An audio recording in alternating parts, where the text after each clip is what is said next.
اس نے قسم پرسی کی حالت میں تنگ آ کر اپنے آپ کو صورتحال کے حوالے کر دیا۔ احمد کمال نے یہ دیکھ لیا تھا کہ ایسے حسن اور ایسے دلگداز جسم والی لڑکی معمولی لڑکی نہیں۔ مصر کے اس حصے میں ایسی فرنگی لڑکی کیسے آ سکتی تھی؟ اس نے لڑکی سے پوچھا تو لڑکی نے جواب دیا کہ وہ قافلے سے بچھڑ گئی ہے، آندھی میں گھوڑا بے قابو بے لگام ہو گیا تھا۔ احمد کمال ایسے جواب سے مطمئن نہیں ہو سکتا تھا۔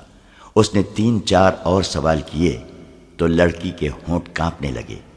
احمد کمال نے کہا، اگر تم یہ کہتی کہ تم اغوا کی ہوئی لڑکی ہو اور آندھی نے تمہیں چھڑا دیا ہے تو شاید میں مان جاتا، تمہیں جھوٹ بولنا نہیں آتا۔ اتنے میں اس سپاہی نے جو احمد کمال کے ساتھ تھا خیمے کا پردہ اٹھایا اور ایک تھیلا اور ایک مشکیزہ احمد کمال کو دے کر کہا کہ یہ اس لڑکی کے گھوڑے کی زین کے ساتھ بندھے ہوئے تھے۔ احمد کمال تھیلا کھولنے لگا تو لڑکی نے گھبرا کر تھیلے پر ہاتھ رکھ لیا۔ اس کے چہرے کا رنگ بدل گیا۔ احمد کمال نے تھیلا اسے دے کر کہا، لو، خود کھول کر دکھا دو۔ لڑکی کی زبان جیسے کنگ ہو گئی تھی۔ اس نے بچوں کے انداز سے تھیلا پیٹ پیچھے کر لیا۔ احمد کمال نے کہا، یہ تو ہو نہیں سکتا کہ میں تمہیں کہہ دوں کہ چلی جاؤ۔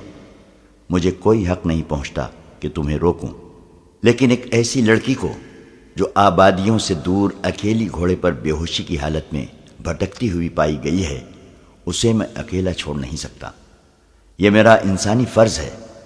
مجھے اپنا ٹھکانہ بتا دو، میں تمہیں اپنے سپاہیوں کے ساتھ حفاظت سے پہنچا دوں گا۔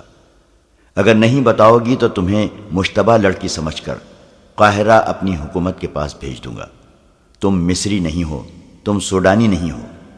لڑکی کے آنسو بہنے لگے۔ وہ جس مصیبت سے گزر کر آئی تھی اس کی دہشت اور ہولناکی اس پر پہلے ہی غالب تھی۔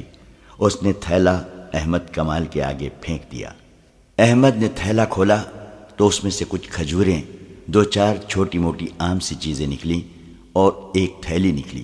یہ کھولی تو اس میں سے سونے کے بہت سے سکے اور ان میں سونے کی باریک سی زنجیر کے ساتھ چھوٹی سی سیاہ لکڑی کا سلیب نکلی۔ احمد کمال اس سے یہی سمجھ سکا کہ لڑکی عیسائی ہے۔ اسے غالباً معلوم نہیں تھا کہ جو عیسائی مسلمان کے خلاف لڑنے کے لیے صلیبی لشکر میں شامل ہوتا ہے وہ ایک سلیب پر حلف اٹھاتا ہے اور چھوٹی سی ایک سلیب ہر وقت اپنے پاس رکھتا ہے۔ احمد کمال نے اس سے کہا، اس تھیلے میں میرے سوال کا جواب نہیں۔ اگر میں یہ سارا سونا تمہیں دے دوں تو میری مدد کرو گے؟ لڑکی نے پوچھا۔ کیسی مدد؟ مجھے فلسطین پہنچا دو، لڑکی نے جواب دیا، اور مجھ سے کوئی سوال نہ پوچھو۔ میں فلسطین تک بھی پہنچا دوں گا، لیکن سوال ضرور پوچھوں گا۔ اگر مجھ سے کچھ بھی نہ پوچھو تو اس کا الگ انعام دوں گی۔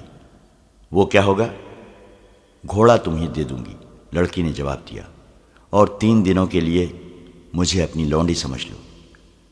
احمد کمال نے اس سے پہلے ہاتھ میں کبھی اتنا سونا نہیں اٹھایا تھا اور اس نے ایسا حیران کن حسن اور جسم بھی نہیں دیکھا تھا۔ اس نے اپنے سامنے پڑے ہوئے سونے کی چمکتے ہوئے ٹکڑوں کو دیکھا، پھر لڑکی کے ریشم جیسے بالوں کو دیکھا جو سونے کے تاروں کی طرح چمک رہے تھے، پھر اس کی آنکھوں کو دیکھا جن میں وہ طلسماتی چمک تھی جو بادشاہوں کو ایک دوسرے کا دشمن بنا دیا کرتی ہے۔ وہ تنومن مرد تھا، کماندار تھا، ان دستوں کا حاکم تھا جو سرحد پر پہرا دے رہے تھے۔ اسے روکنے، پوچھنے اور پکڑنے والا کوئی نہ تھا، مگر اس نے سکے تھیلی میں ڈالے، سلیب بھی تھیلی میں رکھی اور تھیلی لڑکی کی گود میں رکھ دی۔ کیوں؟ لڑکی نے پوچھا۔ یہ قیمت تھوڑی ہے؟ بہت تھوڑی، احمد کمال نے کہا۔ ایمان کی قیمت خدا کے سوا کوئی نہیں دے سکتا۔ لڑکی نے کچھ کہنا چاہا لیکن احمد کمال نے اسے بولنے نہ دیا اور کہا، میں اپنا فرض اور اپنا ایمان فروخت نہیں کر سکتا۔ سارا مصر میرے اعتماد پر آرام کی نیند سوتا ہے۔ 3 مہینے گزرے، سوڈانیوں نے قاہرہ پر حملہ کرنے کی کوشش کی تھی۔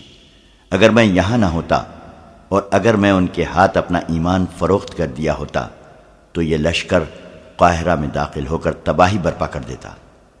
تم مجھے اس لشکر سے زیادہ خطرناک نظر آتی ہو۔ کیا تم جاسوس نہیں ہو؟ نہیں۔ تم یہی بتا دو کہ تمہیں آندھی نے کسی ظالم کے پنجے سے بچایا ہے یا تم آندھی سے بچ کر نکلی ہو؟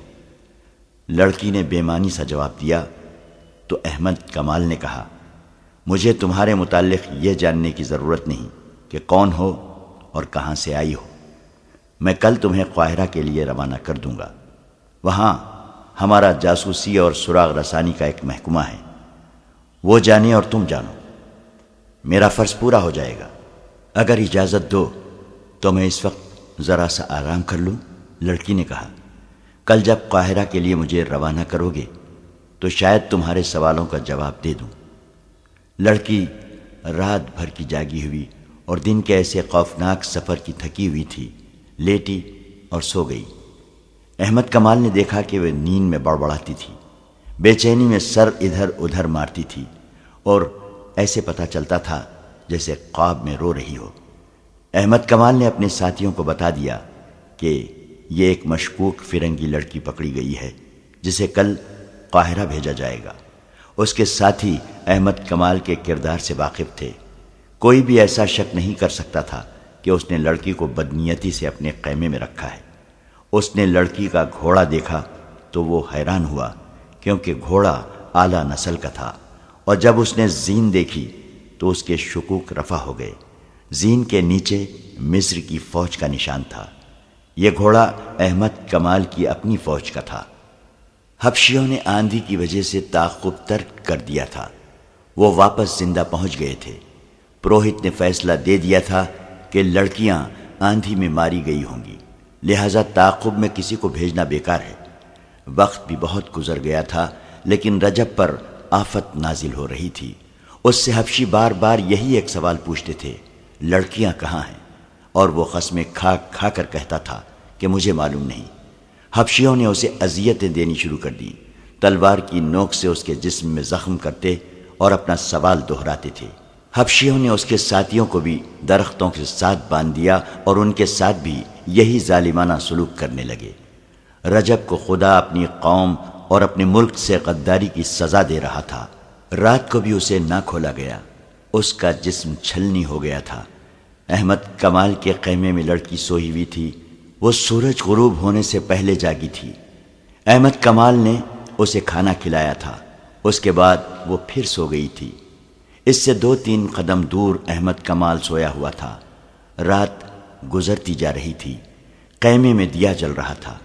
اچانک لڑکی کی چیخ نکل گئی، احمد کمال کی آنکھ کھل گئی۔ لڑکی بیٹھ گئی تھی، اس کا جسم کانپ رہا تھا، چہرے پر گھبراہٹ تھی۔ احمد کمال اس کے قریب ہو گیا، لڑکی تیزی سے سرک کر اس کے ساتھ لگ گئی اور روتے ہوئے بولی، ان سے بچاؤ، وہ مجھے مگرمچھوں کے آگے پھینک رہے ہیں، وہ میرا سر کاٹنے لگے ہیں۔ کون؟ وہ بھدے حبشی، لڑکی نے ڈرے ہوئے لہجے میں کہا۔ وہ یہاں آئے تھے۔ احمد کمال کو حبشیوں کی قربانی کا علم تھا، اسے شک ہوا کہ اسے شاید قربان کرنے کے لیے لے جایا جا رہا تھا۔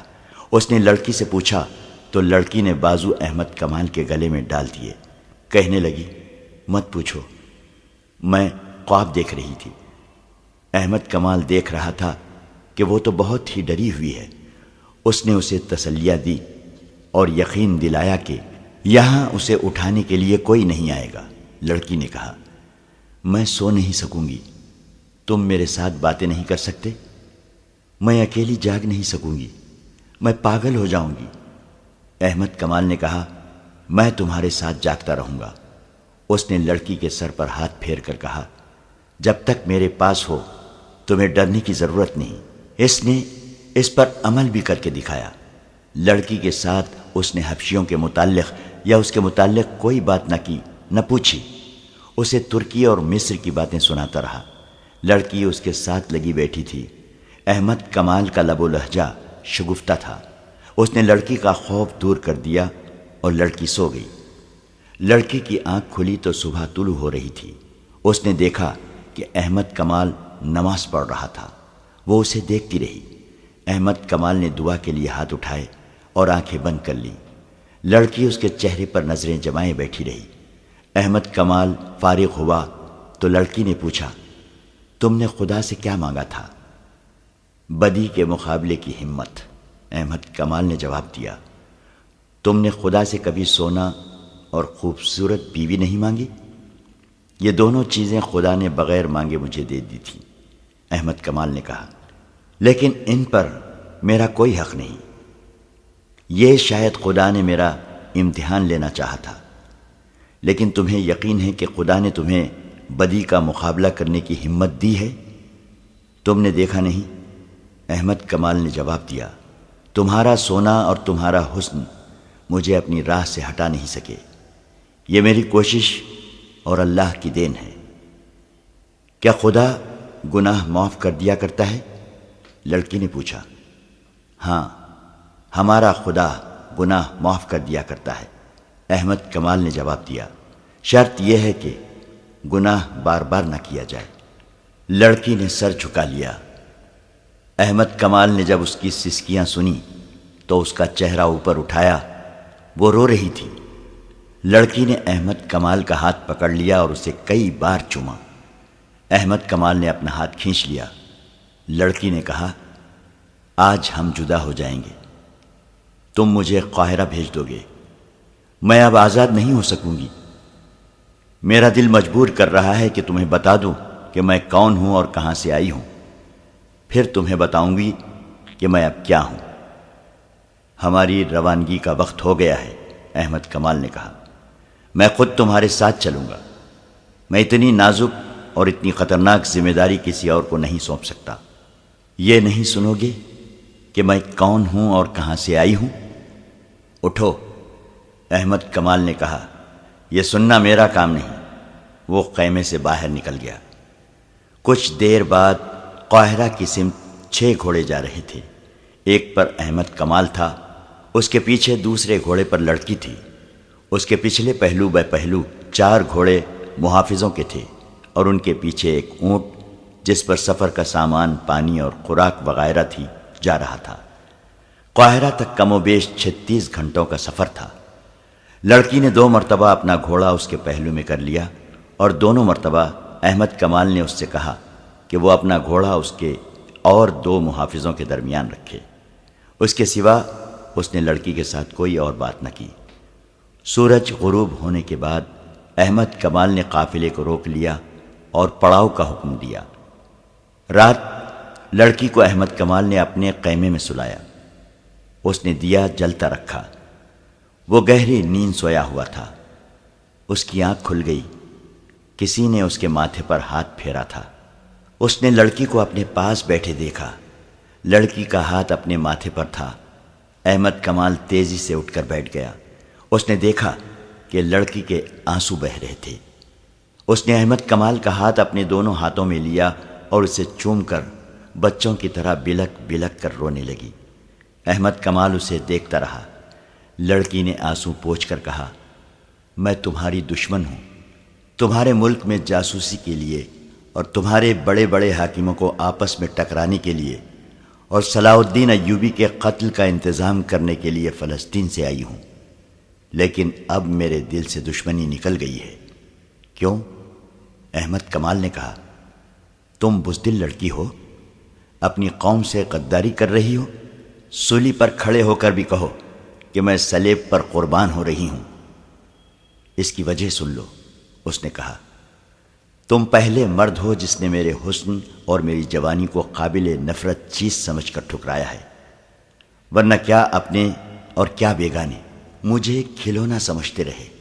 میں نے بھی اپنی زندگی کا مقصد سمجھا کہ مردوں کے ساتھ کھیلو، دھوکے دو اور عیش کرو۔ میری تربیت ہی اسی مقصد کے تحت ہوئی تھی جسے تم لوگ بے حیائی کہتے ہو۔ وہ میرے لیے ایک فن ہے، ایک ہتھیار ہے۔ مجھے نہیں معلوم کہ مذہب کیا ہے اور خدا کے احکام کیا ہیں۔ صرف صلیب ہے جس کے متعلق مجھے بچپن میں ذہن نشین کرایا گیا تھا کہ یہ خدا کی دی ہوئی نشانی ہے، اور یہ عیسائیت کی عظمت کی علامت ہے، اور یہ کہ ساری دنیا پر حکمرانی کا حق صرف صلیب کے پجاریوں کو حاصل ہے، اور یہ کہ مسلمان صلیب کے دشمن ہیں۔ انہیں اگر زندہ رہنا ہے تو صلیبیوں کے قدموں میں رہ کر زندہ رہیں۔ میں انہی چند باتوں کو اپنی مذہب کی بنیادی اصول سمجھتی رہی۔ مجھے مسلمانوں کی جڑیں کاٹنے کی تربیت دی گئی تو اسے بھی مذہبی فریضہ کہا گیا۔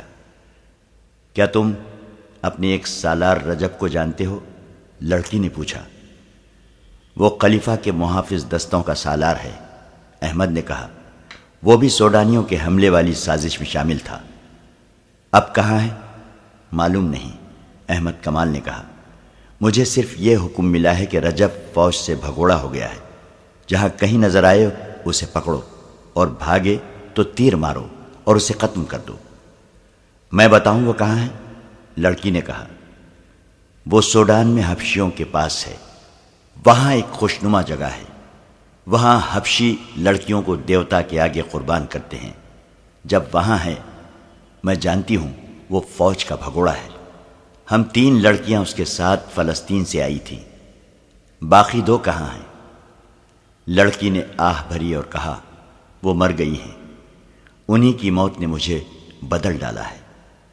لڑکی نے احمد کمال کو ایک لمبی کہانی کی طرح سنایا کہ وہ کس طرح فلسطین سے رجب کے ساتھ آئی تھی، کس طرح حبشیوں نے ان میں سے 2 لڑکیوں کو دیوتا کے نام پر ذبح کرنا چاہا۔ رجب انہیں بچا نہ سکا، کس طرح وہ وہاں سے بھاگی، اور راستے میں 2 لڑکیاں کس طرح آندھی میں ماری گئی۔ اس نے کہا، میں اپنے آپ کو شہزادی سمجھتی تھی، میں نے بادشاہوں کے دلوں پر حکمرانی کی ہے۔ میں نے کبھی نہیں سوچا تھا کہ خدا بھی ہے اور موت بھی ہے۔ مجھے گناہوں میں ڈبو دیا گیا اور میں ڈوبتی چلی گئی۔ عجیب لذت تھی اس ڈوبنے میں، مگر مجھے وہ مگرمچھ دکھائے گئے جن کے آگے ذبح کی ہوئی لڑکیوں کے جسم پھینکے جاتے ہیں۔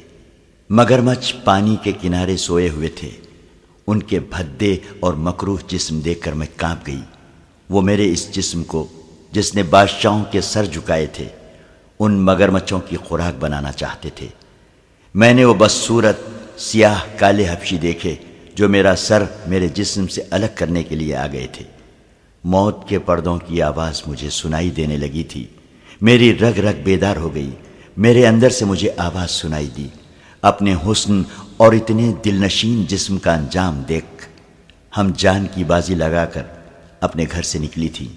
ہمیں یہ کہہ کر رجب کے ساتھ فلسطین سے بھیجا گیا تھا کہ یہ شخص ہماری حفاظت کرے گا، لیکن اس شخص نے میرے ساتھ دست درازی کی۔ ہم وہاں سے بھاگی، آندھی میں گھوڑے بے قابو ہو کر بھاگ اٹھے۔ ہمارے لیے صحرا میں کوئی پناہ نہ تھی، ہم آندھی اور گھوڑوں کے رحم و کرم پر تھیں۔ پہلے ایک لڑکی گری، میں نے اسے گھوڑے کے نیچے آتے دیکھا، پھر دوسری لڑکی گھوڑے سے گری تو پاؤں رکاب میں پھنس جانے کی وجہ سے گھوڑے نے اسے 2 میل زیادہ فاصلے تک گھسیٹا۔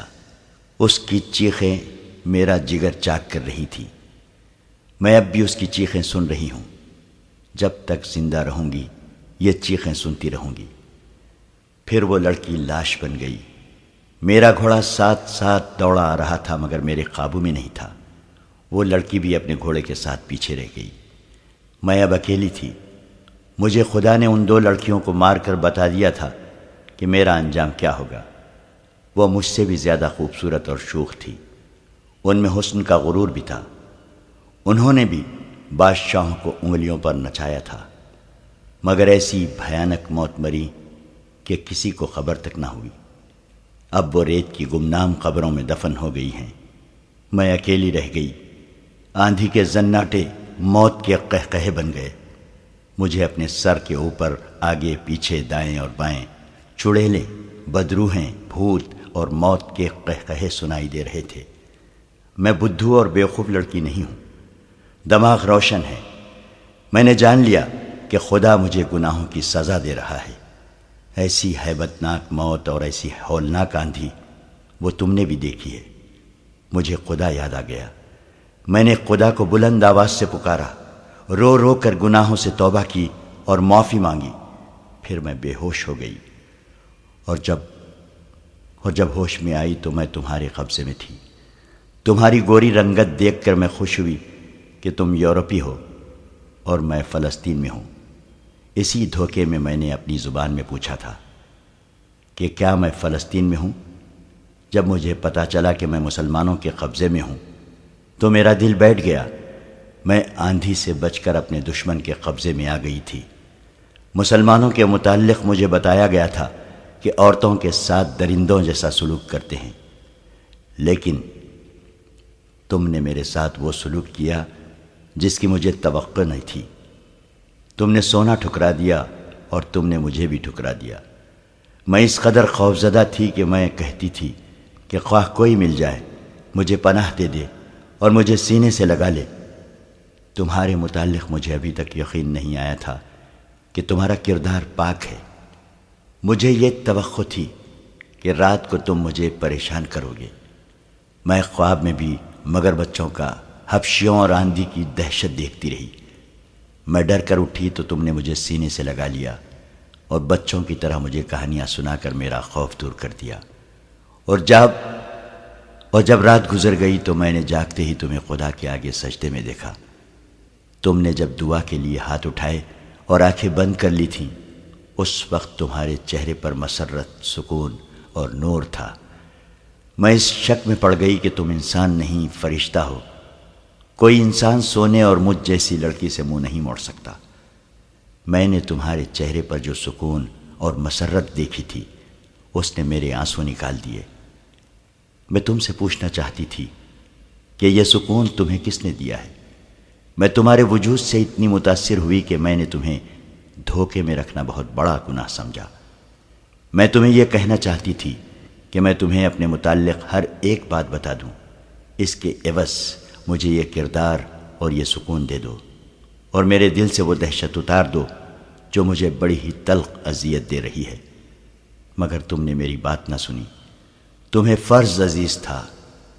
اس نے احمد کمال کے دونوں ہاتھ پکڑ لیے اور کہا، تم شاید اسے بھی دھوکہ سمجھو، لیکن میرے دل کی بات سن لو۔ میں تم سے جدا نہیں ہو سکوں گی۔ میں نے کل تمہیں گناہ کی دعوت دیتے ہوئے کہا تھا کہ مجھے اپنی لونڈی سمجھو، مگر اب میں ساری عمر کے لیے تمہارے قدموں میں بیٹھی رہوں گی۔ مجھے اپنی لونڈی بنا لو اور اس کے عوض مجھے وہ سکون دے دو جو میں نے نماز کے وقت تمہارے چہرے پر دیکھا تھا۔ میں تمہیں بالکل نہیں کہوں گا کہ تم مجھے دھوکہ دے رہی ہو۔ احمد کمال نے کہا، میری مجبوری یہ ہے کہ میں اپنی قوم کو اور اپنی فوج کو دھوکہ نہیں دے سکتا۔ تم میرے پاس امانت ہو، میں خیانت نہیں کر سکتا۔ میں نے تمہارے ساتھ جو سلوک کیا وہ میرا فرض تھا۔ یہ فرض اس وقت ختم ہوگا جب میں تمہیں متعلقہ محکومے کے حوالے کر دوں گا، اور وہ مجھے حکم دے گا کہ احمد کمال تم واپس چلے جاؤ۔ وہ اسے دھوکہ نہیں دے رہی تھی۔ اس نے روتے ہوئے کہا، تمہارے حاکم جب مجھے سزائے موت دیں گے تو تم میرا ہاتھ پکڑے رکھنا۔ اب یہی ایک خواہش ہے، میں تمہیں ایسی بات نہیں کہوں گی کہ مجھے فلسطین پہنچا دو۔ میں تمہارے فرض کے راستے میں رکاوٹ نہیں بنوں گی۔ مجھے صرف اتنا کہہ دو کہ میں نے تمہارا پیار قبول کر لیا ہے۔ میں تمہیں یہ بھی نہیں کہوں گی کہ مجھے اپنی بیوی بنا لو، کیونکہ میں ایک ناپاک لڑکی ہوں۔ مجھے تربیت دینے والوں نے پتھر بنا دیا تھا۔ میں یہ بھی سمجھتی تھی کہ میرے اندر انسانی جذبات نہیں رہے، لیکن خدا نے مجھے بڑے ہی پرہول طریقے سے سمجھا دیا کہ انسان پتھر نہیں بن سکتا، اور وہ ایک نہ ایک دن مجبور ہو کر کسی سے پوچھتا ہے کہ سیدھا راستہ کون سا ہے۔ رات گزرتی جا رہی تھی اور وہ دونوں باتیں کرتے رہے۔ احمد کمال نے اس سے پوچھا، تم جیسی لڑکیوں کو ہمارے ملک میں بھیج کر ان سے کیا کام لیا جاتا ہے؟ بہت سے کام کرائے جاتے ہیں، لڑکی نے جواب دیا۔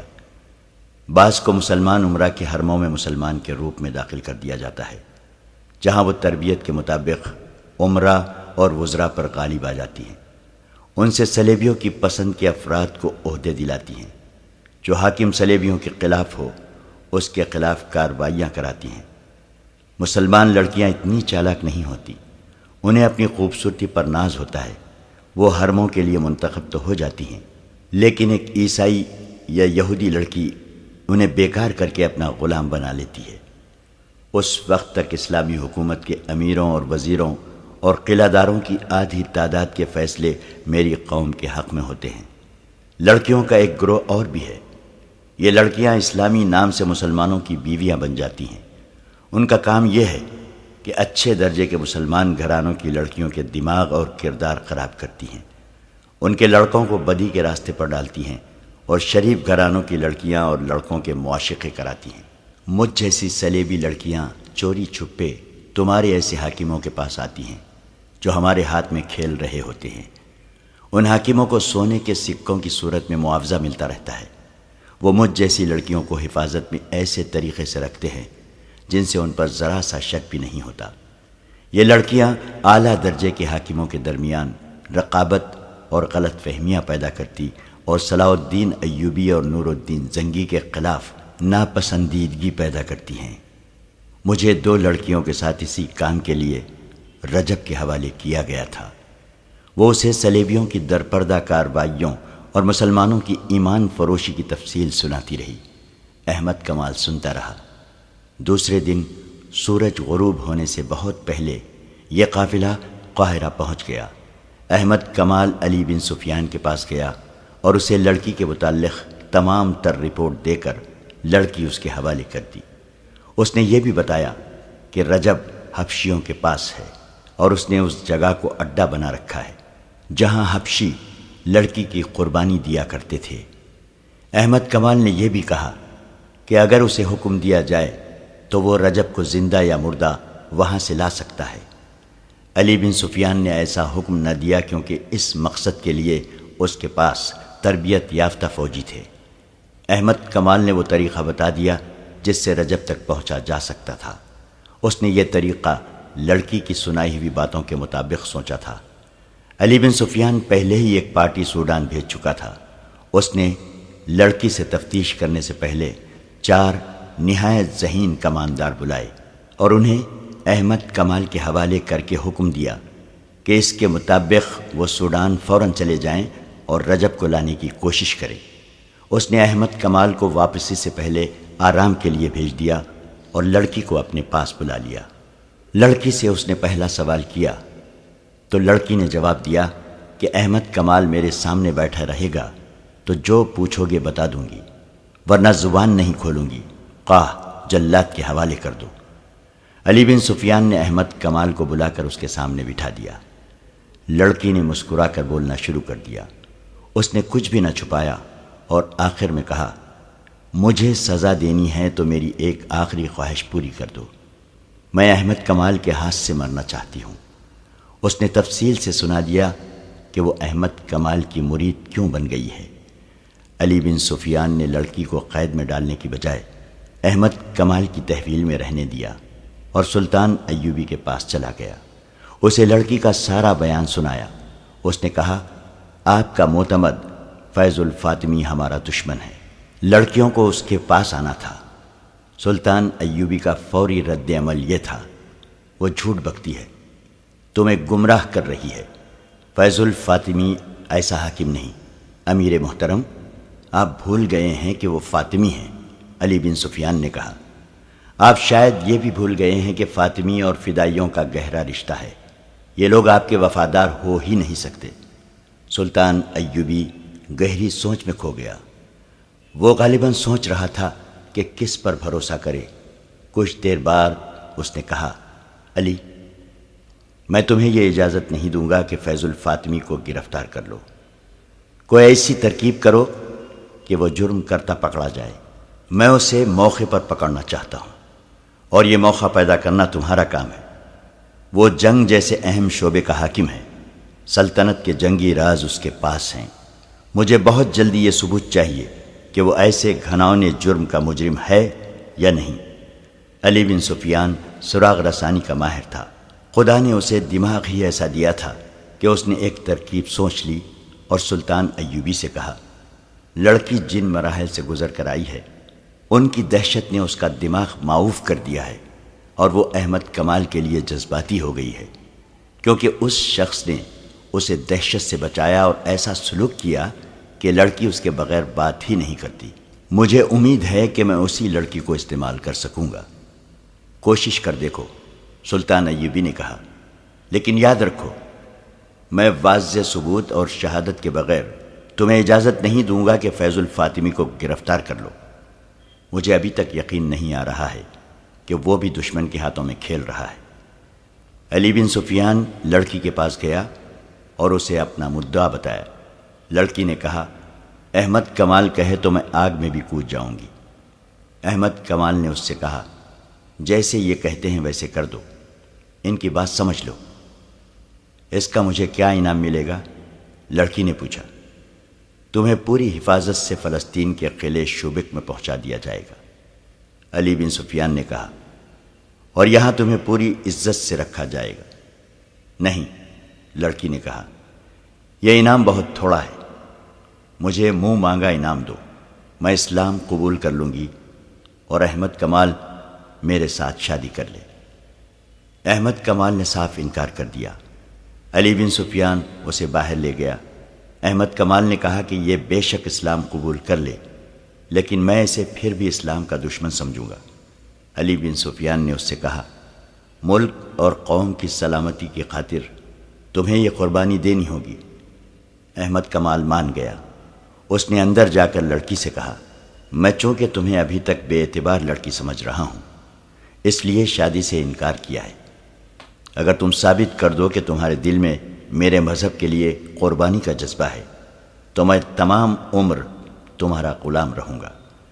لڑکی نے علی بن سفیان سے کہا کہو مجھے کیا کرنا ہے، میں یہ بھی دیکھ لوں گی کہ مسلمان اپنے وعدے کے کتنے پکے ہوتے ہیں۔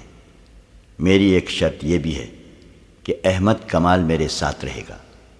علی بن سفیان نے اس کی یہ شرط بھی مان لی اور اپنے ایک اہلکار کو بلا کر احمد کمال اور لڑکی کے لیے رہائش کے انتظام کا حکم دے دیا۔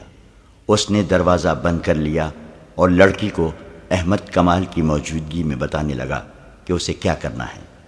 تیسرے دن علی بن سفیان کے بھیجے ہوئے آدمی حبشیوں کی اس مقدس جگہ پہنچ گئے جہاں سے لڑکیاں بھاگی تھیں اور جہاں رجب حبشیوں کا قیدی تھا۔ یہ 6 آدمی تھے اور سب اونٹوں پر سوار تھے۔ انہوں نے بھیس نہیں بدلا تھا، وہ مصری فوج کے لباس میں تھے۔ ان کے پاس برچھیاں، تیر کمان اور تلواریں تھیں۔ انہیں احمد کمال نے لڑکیوں کی رویداد سنا دی تھی۔ اس کے مطابق علی بن سفیان نے سارا طریقہ کار سمجھا دیا تھا۔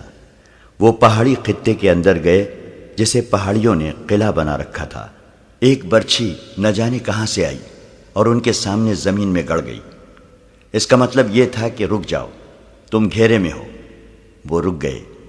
حبشی پروہت سامنے آیا۔ اس کے ساتھ 3 حبشی تھے جن کے پاس برچھیاں تھیں۔ حبشی نے انہیں خبردار کیا کہ وہ اس کے چھپے ہوئے تیر اندازوں کی زد میں ہیں۔ اگر انہوں نے کوئی غلط حرکت کی تو ان میں سے کوئی بھی زندہ نہیں رہے گا۔ سب نے اپنے ہتھیار حبشیوں کے آگے پھینک دیے اور اونٹوں سے اتر آئے۔ ان کے قائد نے حبشی پروہت سے ہاتھ ملا کر کہا ہم تمہارے دوست ہیں، محبت لے کے آئے ہیں، تمہاری محبت بھی لے جائیں گے۔ کیا تم نے تینوں لڑکیوں کی قربانی دے دی ہے؟ ہم نے کسی لڑکی کی قربانی نہیں دی، پروہت نے غصے سے جواب دیا۔ تم کیوں پوچھتے ہو؟ ہم مصری فوج کے باغی ہیں، جماعت کے قائد نے جواب دیا۔ ہم تمہاری اس فوج کے سپاہی ہیں جو مسلمانوں سے تمہارے دیوتا کی توہین کا انتقام لے گی۔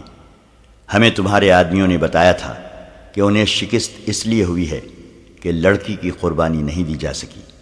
ہم رجب کے ساتھ تھے، ہم نے اس سے کہا تھا کہ ہم 3 فرنگی لڑکیاں اغوا کر کے لائیں گے اور ایک کی بجائے 3 لڑکیاں قربان کریں گے اور دیوتا کے مگرمچھوں کو کھلائیں گے۔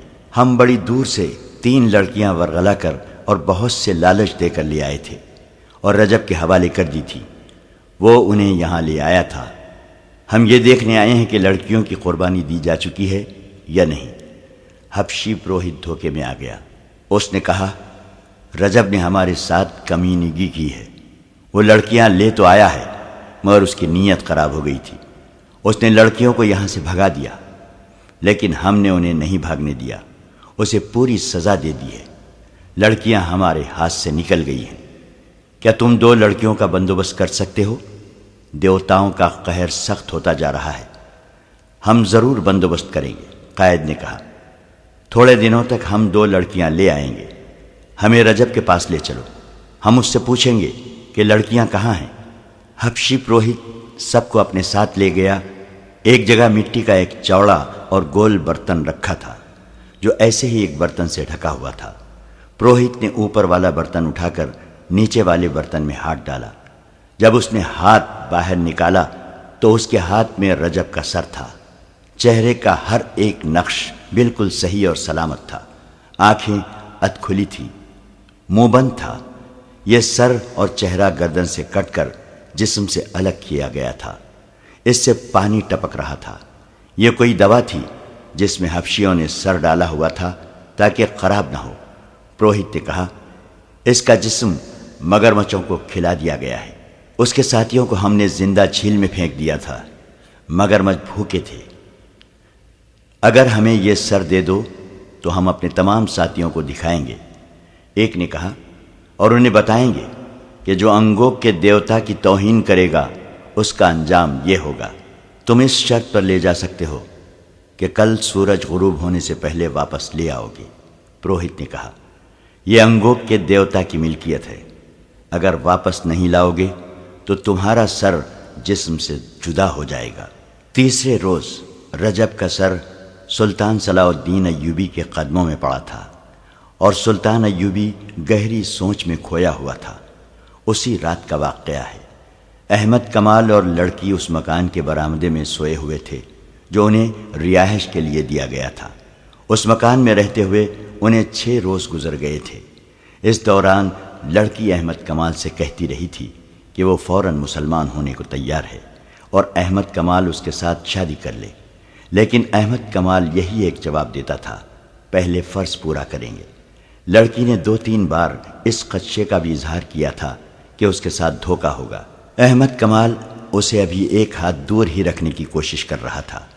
اس دوران لڑکی کے دل سے دہشت اتر گئی تھی اور اب وہ ہوش مندی سے سوچنے کے قابل ہو گئی تھی۔ اس رات وہ اور احمد برآمدے میں سوئے ہوئے تھے۔ باہر ایک سپاہی پہرے پر کھڑا تھا۔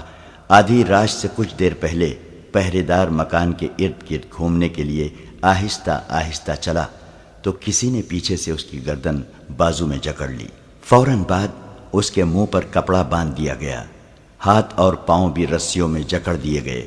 وہ 4 آدمی تھے۔ مکان کا دروازہ اندر سے بند تھا۔ ایک آدمی دیوار سے پیٹ لگا کر کھڑا ہو گیا، دوسرا اس کے کندھے پر چڑھ کر دیوار پھلانگ گیا۔ اندر سے اس نے دروازہ کھول دیا۔ باقی 3 آدمی بھی اندر چلے گئے۔ ایک جو سب سے زیادہ قوی ہیکل تھا، اس نے لڑکی کے منہ پر کپڑا باندھ دیا۔ لڑکی کے جاگنے تک اس نے لڑکی کو دبوچ لیا اور اٹھا کر کندھے پر ڈال لیا۔ 3 آدمیوں نے احمد کمال کو رسیوں سے جکڑ کر اور منہ پر کپڑا باندھ کر پلنگ پر ہی پڑا رہنے دیا۔ اسے مزاحمت کی مہلت ہی نہ ملی۔ باہر جا کر انہوں نے لڑکی پر کمبر ڈال دیا تاکہ کوئی دیکھ لے تو اسے پتہ نہ چل سکے کہ اس آدمی کے کندھوں پر لڑکی ہے۔ شہر سے 4-5 میل دور فرعونوں کے وقتوں کے ایک بہت ہی وسیع و عریض بھول بھلیوں جیسی عمارت کے کھنڈر تھے۔ ان کے متعلق لوگ بہت سی ڈراؤنی باتیں کیا کرتے تھے۔ عمارت کے اندر ایک بلند چٹان ہے۔ اس چٹان کو کاٹ کر بہت سے کمرے اور ان کمروں کے نیچے بھی کمرے بنے ہوئے تھے۔ ان کے اندر وہی جا کر واپس آ سکتا تھا جو ان سے واقف تھا۔ بہت مدت سے کسی نے ان کھنڈروں کے اندر جانے کی جرت نہ کی تھی۔ مشہور ہو گیا تھا کہ اندر جنوں اور بھوتوں کا بسیرا ہے۔ اندر سانپوں کا بسیرا تو ضروری ہی تھا۔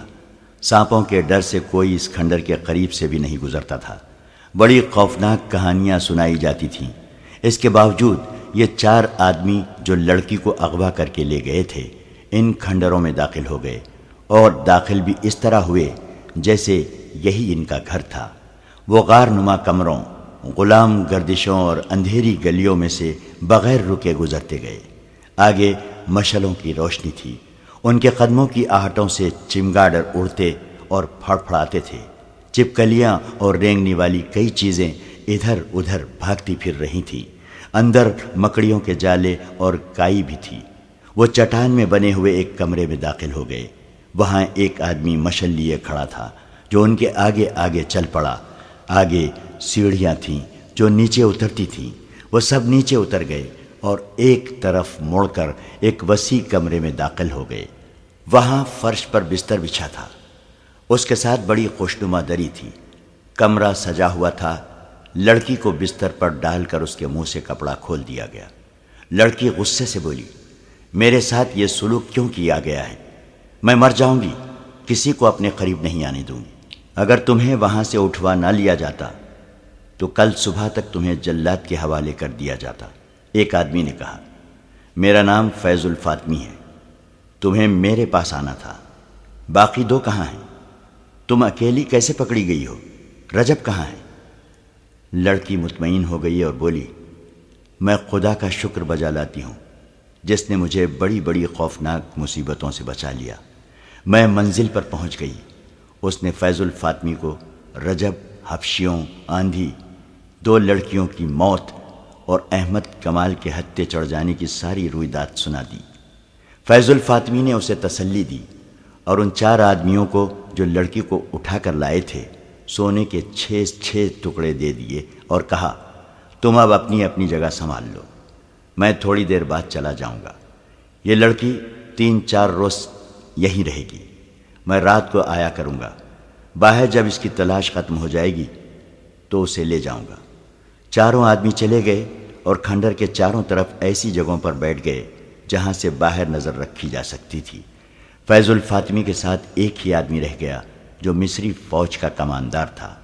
اندر فیض الفاطمی اپنی کامیابی پر بہت خوش تھا اور 2 لڑکیوں کی موت کا اسے غم بھی تھا۔ اسے رجب کے انجام کا بھی ابھی علم نہیں تھا۔ اس نے کہا، رجب کو وہاں سے نکالنا ضروری ہے۔ اس نے علی بن سفیان اور صلاح الدین ایوبی کے قتل کا کچھ انتظام کیا تھا جس کا مجھے ابھی علم نہیں کہ کیا تھا۔ اس نے غالباً فدائیوں سے معاملہ طے کیا ہے۔ یہ دونوں قتل اب بہت ضروری ہو گئے ہیں۔ اب ہمیں کوئی نیا منصوبہ بنانا ہے۔ میں دوسرے ساتھیوں سے بات کر کے تمہیں کل بتاؤں گا۔ ابھی آرام کرو، مجھے واپس جانا ہے۔ صلاح الدین ایوبی کو آپ پر اعتماد ہے؟ لڑکی نے پوچھا۔ اتنا زیادہ کہ اپنی ذاتی باتوں میں بھی مجھ سے مشورہ لیتا ہے، فیض الفاطمی نے جواب دیا۔ مجھے پتا چلا ہے کہ اعلیٰ حکام میں صلاح الدین ایوبی کے وفاداروں کی تعداد بہت زیادہ ہے، لڑکی نے کہا، اور فوج بھی اس کی وفادار ہے۔ یہ صحیح ہے، کماندار جو وہاں موجود تھا بولا۔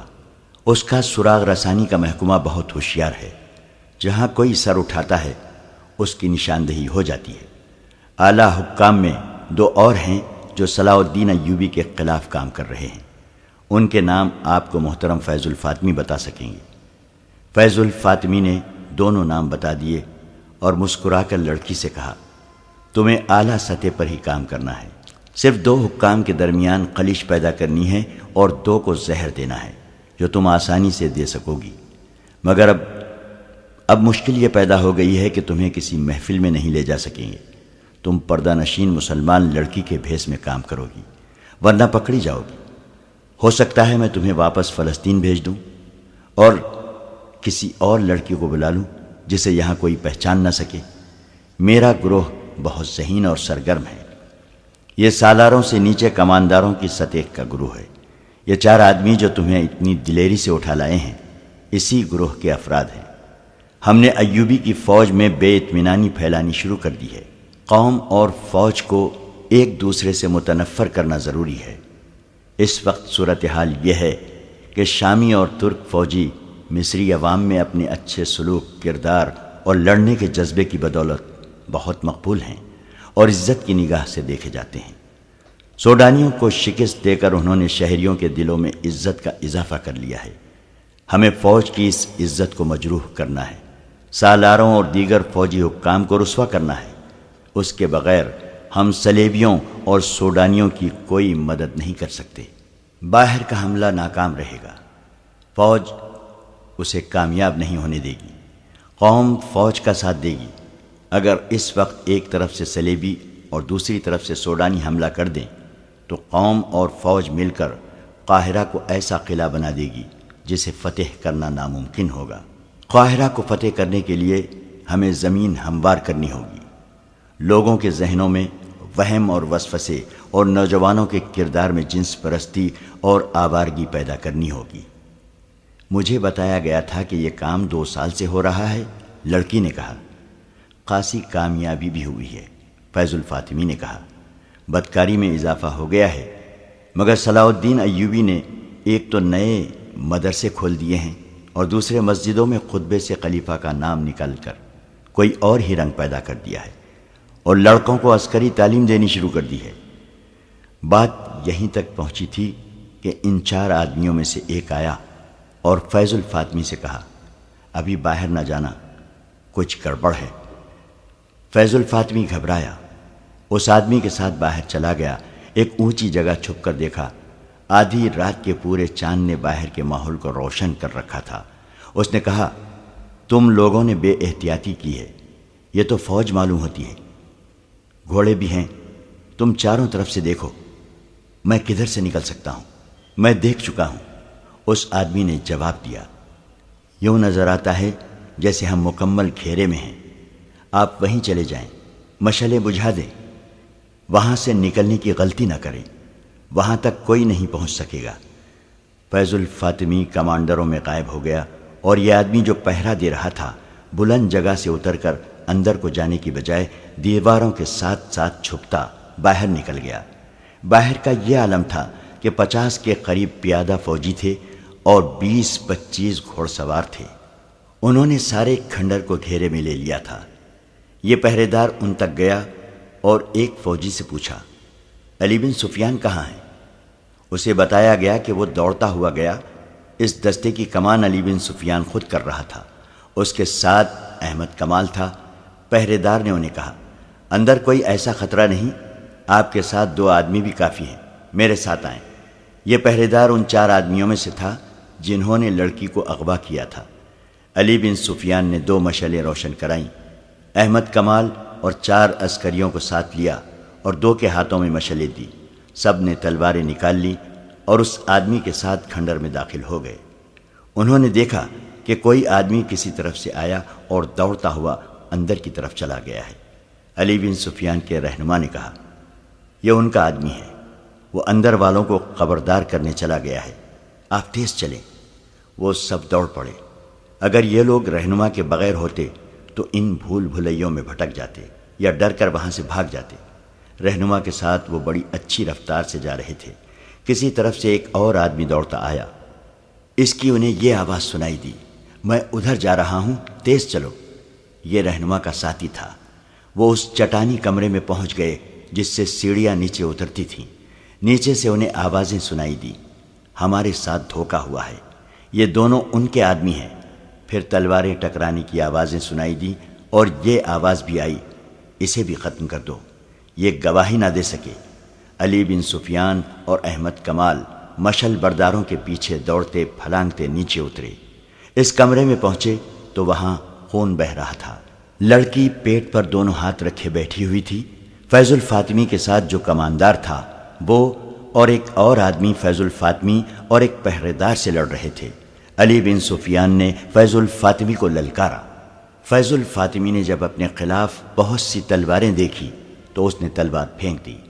احمد کمال نے دوڑ کر لڑکی کو سنبھالا، اس کا پیٹ چاک ہو چکا تھا۔ احمد کمال نے فرش پر بچھے ہوئے بستر سے چادر اٹھا کر لڑکی کے پیٹ پر کس کر باندھ دی اور علی بن سفیان سے کہا، مجھے اجازت ہو تو اسے باہر لے جاؤں۔ علی بن سفیان نے اسے اجازت دے دی۔ احمد کمال نے لڑکی کو بازوؤں پر اٹھا لیا۔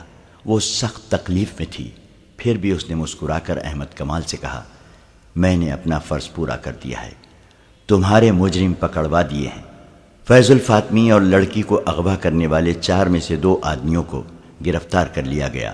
باقی 2 آدمی اور ایک کماندار جو فیض الفاطمی کے ساتھ تھے علی بن سفیان کے آدمی تھے۔ یہ ایک ڈرامہ تھا جو فیض الفاطمی کو موقع پر گرفتار کرنے کے لیے کھیلا گیا تھا۔ لڑکی نے پورا تعاون کیا لیکن زخمی ہو گئی۔ یہ ڈرامہ اس طرح تیار کیا گیا تھا کہ لڑکی سے وہ خفیہ الفاظ معلوم کیے گئے جو اس کے گروہ کو ایک دوسرے کو پہچاننے کے لیے استعمال کرتے ہیں۔ لڑکی نے یہ بھی بتا دیا تھا کہ اسے فیض الفاطمی کے پاس جانا تھا۔ علی بن سفیان نے اپنے 3 ذہین جاسوس استعمال کیے جن میں ایک کماندار کے عہدے کا تھا۔ انہیں خفیہ الفاظ بتائے اور کہا کہ وہ فیض الفاطمی تک رسائی حاصل کریں اور اسے بتائیں کہ 3 میں سے ایک لڑکی یہاں آ گئی ہے لیکن وہ فلاں مکان میں قید ہے جہاں سے اسے نکالا جا سکتا ہے۔ انہیں یہ بھی بتایا گیا کہ وہ فیض الفاطمی کو رجب کا جھوٹا پیغام دیں کہ اس لڑکی کو بچاؤ اور اپنی کارروائیاں تیز کر دو۔ ان جاسوسوں نے 3 دنوں کے اندر فیض الفاطمی تک رسائی حاصل کر لی اور اس پر ثابت کر دیا کہ وہ اس کے زمین دوز گروہ کے افراد ہیں۔ فیض الفاطمی کو یہ خطرہ بھی تھا کہ لڑکی چونکہ قید میں ہے اس لیے اذیت کے زیر اثر بتا دے گی کہ وہ بھی اس کے ساتھ ہے۔ فیض الفاطمی کے لیے اپنا تحفظ ضروری تھا، لہٰذا اس نے لڑکی کے اغوا کا منصوبہ بنایا۔ اس میں اس نے کماندار کو اپنے ساتھ رکھا، 2 آدمی علی بن سفیان کے بھیجے ہوئے اور 2 اپنے ملا کر ان کے سپرد یہ کام کیا کہ وہ لڑکی کو اٹھا لائیں اور کھنڈر میں پہنچا دیں۔ اس کھنڈر کو انہوں نے کچھ عرصے سے اپنا خفیہ اڈا بنا رکھا تھا۔ منصوبہ بن گیا تو علی بن سفیان تک پہنچ گیا۔ 5-6 دنوں میں احمد کمال اور لڑکی کو بتایا گیا کہ وہ برآمدے میں سوئیں گے اور رات کو لڑکی اغوا ہوگی، جس کے خلاف وہ مزاحمت نہیں کریں گے۔ مکان کے باہر ہر وقت ایک سپاہی پہرے پر رہتا تھا۔ اس رات جو آدمی پہرے پر تھا وہ سپاہی نہیں بلکہ علی بن سفیان کے محکمے کا جاسوس تھا۔ اسے معلوم تھا کہ رات کو اس پر حملہ ہوگا اور حملہ کس طرح کا ہوگا۔ حملہ کرنے والا علی بن سفیان کا آدمی تھا۔ اگر فیض الفاطمی کا آدمی ہوتا تو وہ اسے خنجر مار کر ہلاک کر دیتا۔ اس رات فیض الفاطمی اور کماندار کھنڈر میں چلے گئے۔ مقررہ وقت پر پہرے دار پر حملہ ہوا، دیوار پھلانگی گئی۔ اس وقت احمد کمال جاگ رہا تھا۔ اس نے دیکھا کہ لڑکی کو اٹھا لیا گیا ہے، لیکن وہ آنکھیں بند کر کے لیٹا رہا۔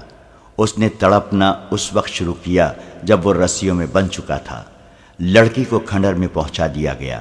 یہ ڈرامہ اس لیے کھیلا گیا تھا کہ فیض الفاطمی نے اغوا کا منصوبہ بنایا اور اس میں اپنے 2 آدمی شامل کر دیے تھے۔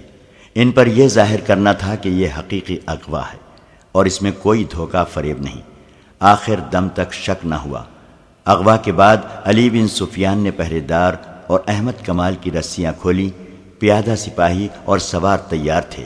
تھوڑے سے وقفے کے بعد وہ کھنڈر کی طرف روانہ ہو گئے۔ کھنڈر کو گھیرے میں لے لیا۔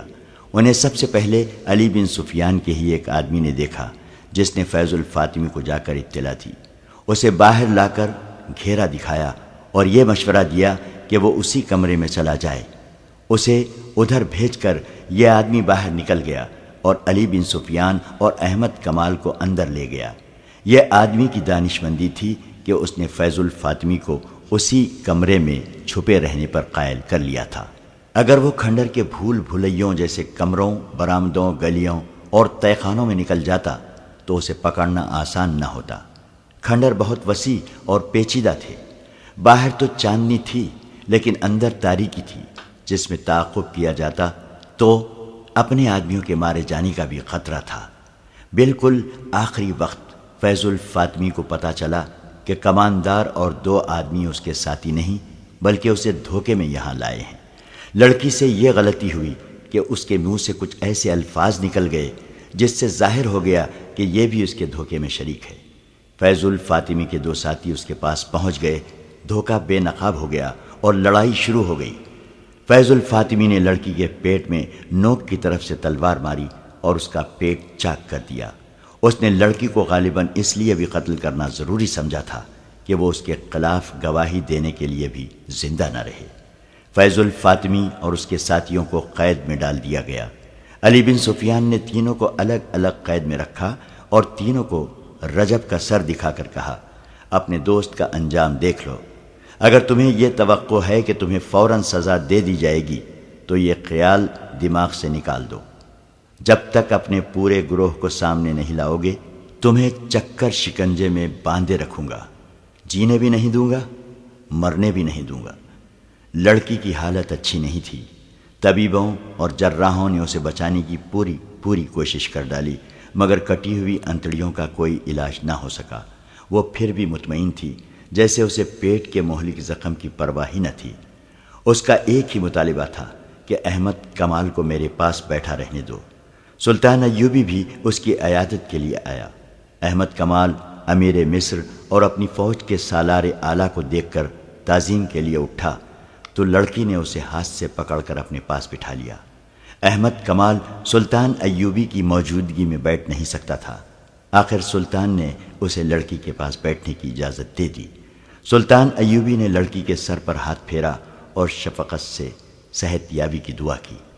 تیسری رات احمد کمال لڑکی کے سرہانے بیٹھا ہوا تھا۔ لڑکی نے انوکھے سے لہجے میں پوچھا، احمد، تم نے میرے ساتھ شادی کر لی ہے نا؟ میں نے اپنا وعدہ پورا کیا۔ تم نے اپنا وعدہ پورا کر دیا۔ خدا نے میرے گناہ بخش دیے ہیں۔ اس کی زبان لڑکھڑانے لگی۔ اس نے احمد کمال کا ہاتھ اپنے دونوں ہاتھوں میں مضبوطی سے پکڑ لیا، مگر گرفت فوراً ڈھیلی پڑ گئی۔ احمد کمال نے کلمہ شریف پڑھا اور لڑکی کو خدا کے سپرد کر دیا۔ دوسرے دن سلطان ایوبی کے حکم کے مطابق لڑکی کو مسلمانوں کے قبرستان میں دفن کر دیا گیا۔ فیض الفاطمی نے اور اس کے ساتھیوں نے صرف 2 دن میں اذیتیں سہیں اور اپنے گروہ کی نشاندہی کر دی۔ ان لوگوں کو بھی پکڑ لیا گیا۔